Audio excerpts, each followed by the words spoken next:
The best time to visit the tide pools of West Point Loma Peninsula is during the fall and winter months. There are some dangers here. Seaside cliffs are constantly crumbling, and it's very easy to slip and get hurt because rocks are slippery from seaweed and algae. Besides, there is only a small window of time to visit this secluded intertidal zone. When the tide rises, it will be very hard to survive in this environment because there is nowhere to escape. Point Loma Peninsula is a historical place. This area was the landing place of the first European colonial era expedition in present-day California. As a result, some people consider Point Loma to be the place where modern-day California began. The intertidal zone is the area above water level at low tide and underwater at high tide. Along the coast, there are many sea caves created mainly by the wave action of the sea. The barnacle zone is the highest of the intertidal zones, but barnacles also live on hard surfaces in the deep sea.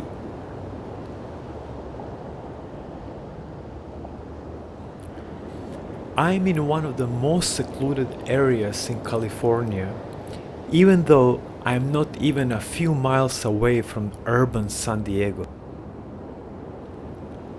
I often try to look beyond the mundane, and that is the place where I find myself.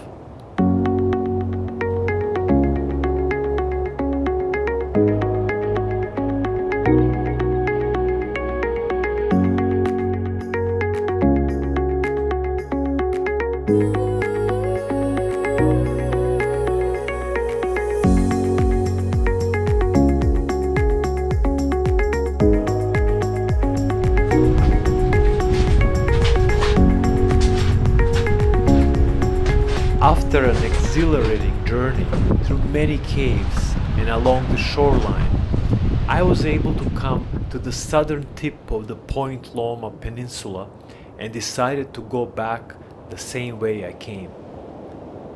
I've seen barnacles everywhere in this very harsh and unforgiving environment.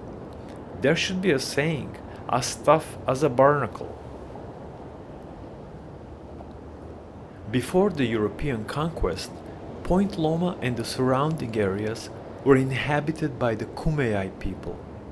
The term Kumeyaay translates as those who face the water from a cliff. The Kumeyaay were nomadic people who followed food, and they were coming to the Point Loma Peninsula in the summer to hunt for the fish and abalone. I find a great poetry and inspiration in these colorful wetlands. The ocean is a powerful artist.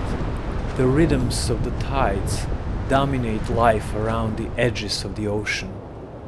The tides rise and the tides fall, and we rise and we fall. Day-to-day life is always changing. It has its high moments and its low moments. The question is, how do we react to the low tide times in our lives? I know on my high tides, I try to find a great off of the beaten trail and to even climb something symbolically like this tiny intertidal island.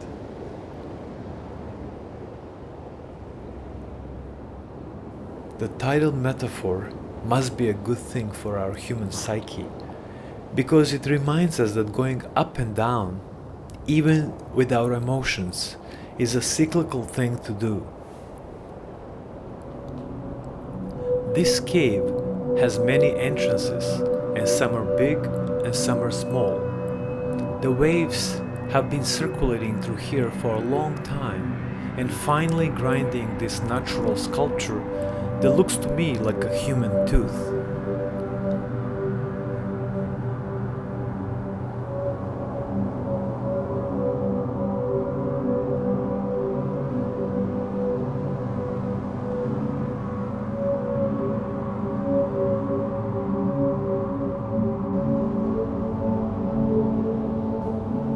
was very lucky today and I planned my adventure well. In about 7 hours from now, the ocean will rise more than 7 feet.